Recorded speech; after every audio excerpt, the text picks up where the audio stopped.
Good afternoon. Thank you for joining us today. My name is Michael Graham. I'm a board member with the National Transport. Is this not working? You gotta be closer. Okay. My name is Michael Graham. I'm a board member with the National Transportation Safety Board. Joining me today is our investigator in charge, Brian Young. At approximately 8:25 p.m. Eastern Daylight Time on Saturday, May 17th, the Mexican Navy tall ship Cuauhtémoc struck the Brooklyn Bridge on the East River, damaging the ship's three masts. Local authorities have reported that there were 277 personnel on board.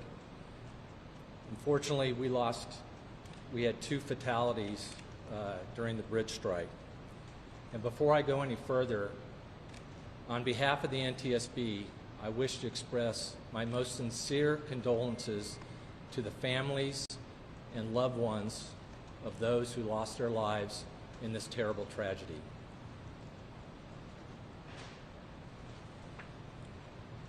The NTSB arrived on scene late yesterday afternoon and throughout the evening, and our first day on scene was this morning, starting today. We are here to gather perishable evidence, and that's what we will be doing the whole time we will be on scene, and that'll take as many days as it needs to be. This is the start of a long process. We will not be drawing any conclusions. We will not speculate. We will also not be determining the probable cause while we're on scene.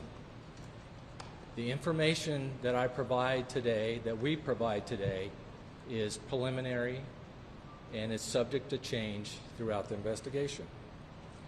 What you can expect from us is within 30 days we will have a preliminary report.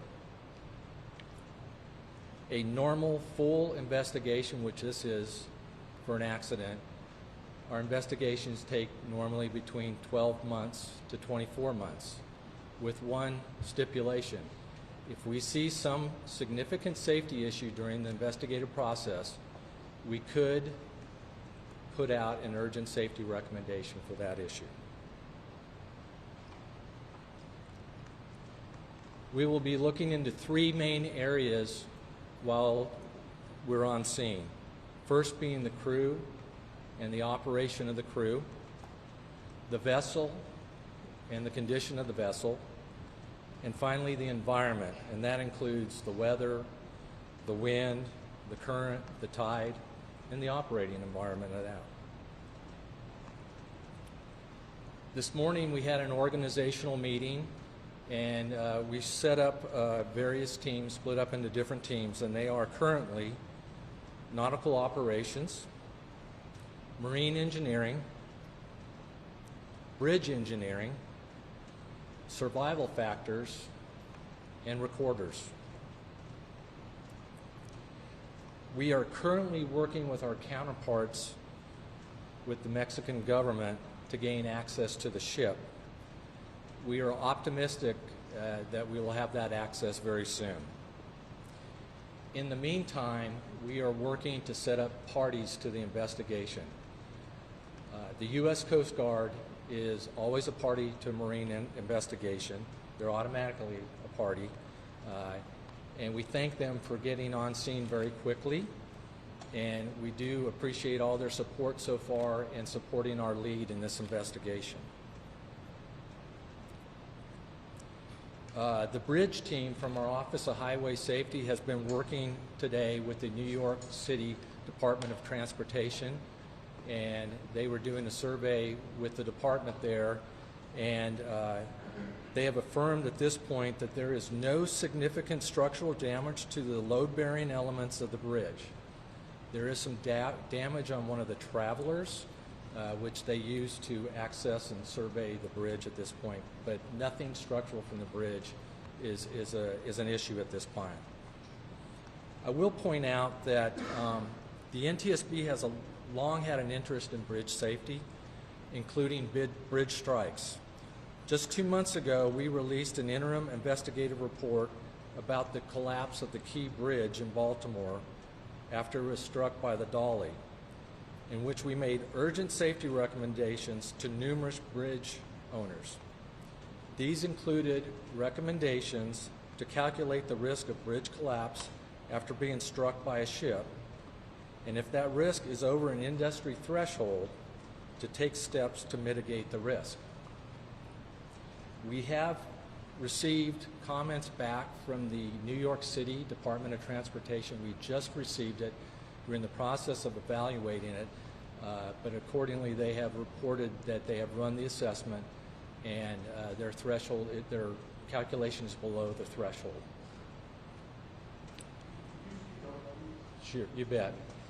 Our recorders group today, they've been canvassing the shoreline along the area where the accident is, trying to assess any closed-circuit TV and security cameras, and they have had some success today. We are very well aware that there's a lot of video out there in social media of people from cell phones and the such, and we would ask if you have video to first email us at witness@ntsb.gov. Again, that's witness@ntsb.gov. And we ask that you email us not the video, but that you have some. We will then send you a link to upload that video. We also have two personnel with us from our Office of Transportation Disaster Assistance, and they have been coordinating outreach with the Office of the Mayor of New York City, and we appreciate having them on scene. I will now turn it over to our investigator in charge, Brian Young, to give us some preliminary factual information. Brian? Thank you. Based on preliminary navigational data, I can provide the following timeline for the vessel's movements in New York. The vessel arrived on May 13th around noon and docked port side 2 at Pier 17. The vessel remained there for about 3 days, and at 8:20 p.m. on May 17th, with the assistance of a tugboat, began backing away from Pier 17. The intent was to sail south down the East River and head for sea. Preliminary weather report at this time was dusk conditions, westerly winds about 10 knots, and the current was about 0.3 knots towards the bridge. Upon departing the pier, the vessel's astern motion and speed increased up to 6 knots. And at 8:24 p.m., a VHF radio broadcast was sounded requesting assistance from other tugboats in the area of the Brooklyn Bridge. That was followed by 2 other requests for assistance. And at 8:24 and 45 seconds, the vessel's mast struck the underside of the Brooklyn Bridge. At 8:27, the vessel came to a stop. And at 8:30, both NYPD and FDNY assets were on scene.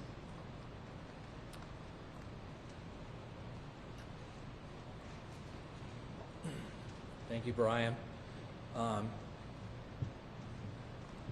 Please follow us on X at NTSB_newsroom. Again, that's at NTSB_newsroom for any additional updates or further briefings.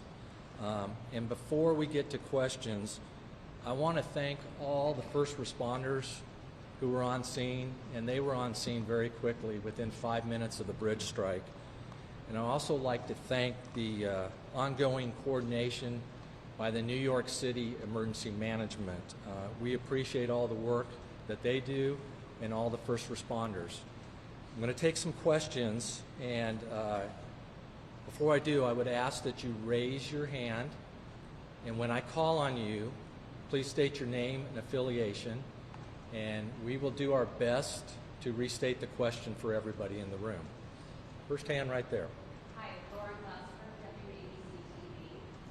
In some of the video, we see a tugboat. We don't see it covered, but this is as it's leaving Pier 17. Can you talk to the role of that tugboat and whether it was helpful or perhaps even harmful in the movements of this small ship? Thank you. The question regards the status of the tugboat alongside the vessel.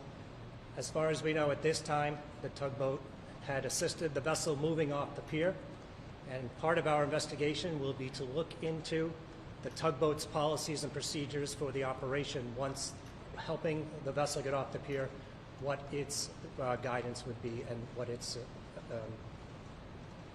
the job it would have to do. Right here. Hi there, Chris Van Cleve from CBS News. Two questions. Any sense that there's a data recorder, voice recorder on this ship to obtain? It sounds like from your timeline, whatever went wrong happened very quickly after that tugboat got it out off the pier. Is that right? The first question was about any recording devices on board the vessel, such as a VDR, a voyage data recorder. Our recorders group, once getting aboard the vessel, will make a full assessment of any recording devices, and we will capture that information and retrieve it.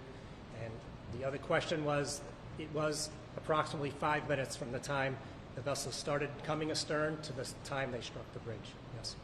So you don't know at this point if there's a recorder? We don't know at this time, not yet.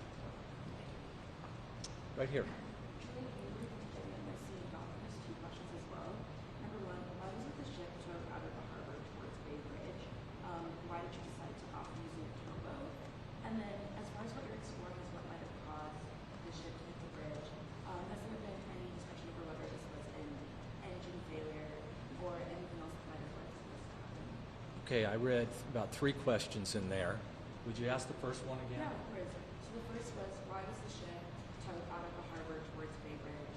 Why the decision not to use a towboat? The question pertains to the use of a tugboat departing the harbor.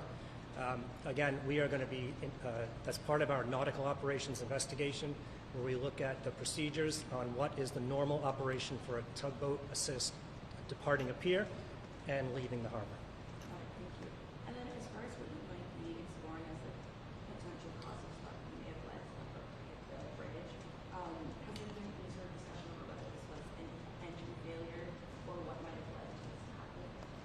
The question pertains to a possible cause of the bridge strike, possibly as an engine failure, and we have an engineering group led by myself, which am an engineer, and we will look at the status of the engine. We'll look for any failures, we'll look for engine inspections, and we'll talk to the crew on what may have possibly occurred with the engine. And additionally, if the engine has any sort of ECM or electronic control modules, we'll grab that electronic evidence as well. And if I could just ask one We need to go to somebody else. I will also state, too, we haven't had a chance to do any interviews at this point.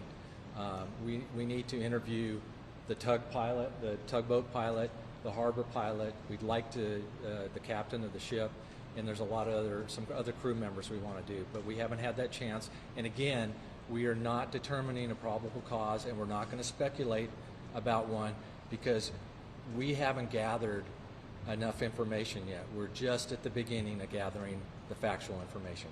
There's a question right here. Hi there, Mark Morales from CNBC. Two questions. You mentioned for the 6 knots. Is that typical for the boat when it's leaving, or was there some sort of an acceleration? The other question I had was when you talked about the timeline, you said that the boat left at 8:20, and at 8:24, the tugboat was called for help. When during that 4-minute period was it determined that the boat was out of control? I guess what I'm asking is when was the earliest was that the earliest time that the tugboat would call for help? It seems like that was only seconds before they struck the river. It would have been too late. Okay. Go ahead. State the first question. The 6 knots. Was that typical of this kind of a thing, or was there some sort of another acceleration? Was that standard located at that time? The question regards the speed of the vessel at the time it made contact with the bridge and it was at 6 knots. We are going to be accessing all the different electronic data to determine at what point the vessel began accelerating. We do have a bit of time where it was maintaining a constant speed of about 2.3 knots, and then the speed began to increase. And that's something we will be looking into as part of our engineering assessment of the operation of the engine. I'll have to check the data, but we have certain data points that we would be able to look at. And the request for help, we had one bit of navigational data that we were looking into. It was the VHF radio. There may have been phone calls. There may have been a cell phone call that we haven't yet discovered. But the first bit of evidence that we have that any VHF conversation was had was at 8:45. I'm sorry, I said 20, 24, and 45 seconds. In the back. I'm sorry if you addressed me. I'm Clark from Humor Fund. Sorry if you addressed this already as part of your deck here. The NYPD put out a preliminary report saying that there was a power failure of some sort of mechanical issue. I understand you're not drawing conclusions now. Do you have any idea where the NYPD may have gotten that information from? Okay, the question's about the NYPD basically putting out preliminary information about maybe a power outage to the engine or something like that. We don't know where they got that data from. We have, like Brian has told us already, we haven't even had chance to access the engine, so we don't know that. We haven't had a chance to look to see if there's any recorded data or anything like that. So we're not sure where they got that from. But that'll be part of the investigation too. If somebody has information like that, where did they get it from? We don't know at this point. Okay, I'm gonna come back over. Back in the back. A little louder, please. I know the air conditioning is really loud. Do you have any information about the ship departed early because of the conditions? I'm sorry, say it again. So, do you have any information that the ship departed early that it was supposed because the conditions, the weather conditions? Ship. Okay. The question is, do we have any information that the ship departed early because of the weather coming in? We have no information on that at all. We haven't had a chance to talk to any of the crew at this point. And why is that? We are waiting. The question is, why haven't we had a chance to talk to the crew yet? We are working with our counterparts in the Mexican government to gain access to the ship, and hopefully with some of the crew members to be able to interview them. Not unlike the harbor pilot, the docking pilot, we're going to interview them here in the near future. Question? Have you gotten any response from the Mexican government? Have you actually spoken to some officials, or you are waiting to see if you are getting any response? The question is, have we spoken with the Mexican government and all? We have our officials, our counterparts on the other side. Our general counsel is working with them at this time. We're also working with the vessel agent, and we are very well aware that there's also other crews that the city would like to move the ship to a salvage yard very soon, and there's going to access that needs to be done so that they can actually assess the hull integrity from inside the ship, hopefully also. Another question right here. Sir, two questions for you. First, where exactly is the crew now and where is the ship now? And then secondly, in previous bridge strikes, what have been the spectrum of conflicts? Can you speak us through that? Okay, you wanna? The first question was, where are the crew and the ship at this time? They are docked on the east side of Manhattan, and the intent is once it is deemed that the vessel is structurally sound, they will tow it to a repair facility. And they're living on the ship, living there? Yes, the crew is living on the ship right now.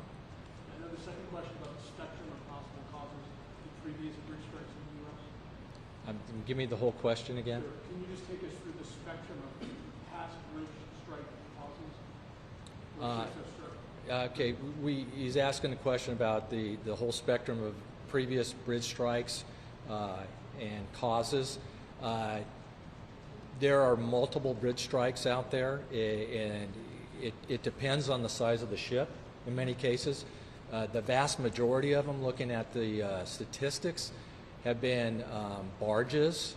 I think a lot of them are mainly on our inland rivers. We've had numerous recommendations out there over the years.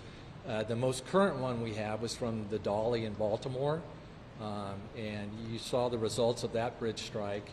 It was catastrophic, so that's why we put out an urgent safety rec just here recently for bridge owners to take a very close look at their risk assessment of their vulnerability of a bridge being brought down by a boat strike or a ship strike. Okay. One more question, right here.